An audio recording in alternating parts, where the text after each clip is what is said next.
Okay, so I want to do a review on this kettle that I purchased. I purchased it because I wanted something to match this the color scheme in my kitchen, and especially my hood range that you can see there, which is from Z-Line. Sold at Lowe's if you're interested. It's a very nice hood range, but we're focusing on this kettle. This kettle is gorgeous. Just look at the wood, it's very beautiful. And that's exactly what I was looking for, again, to match the other items in my kitchen, just to bring it out. So if you're thinking about purchasing this kettle, I would definitely recommend.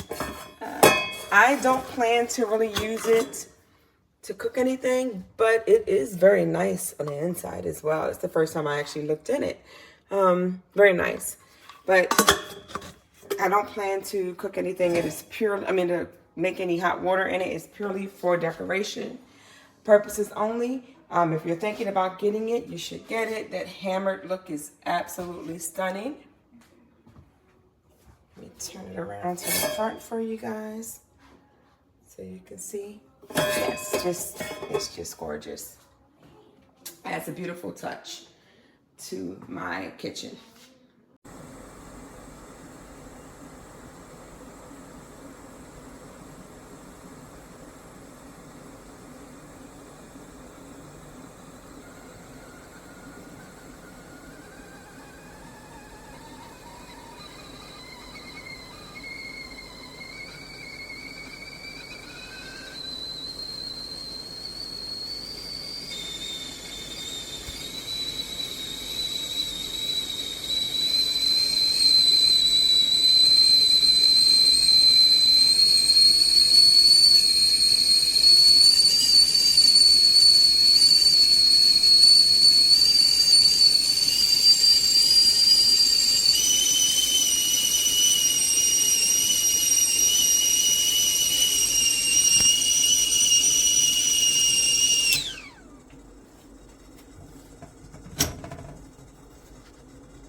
Dua tadi je.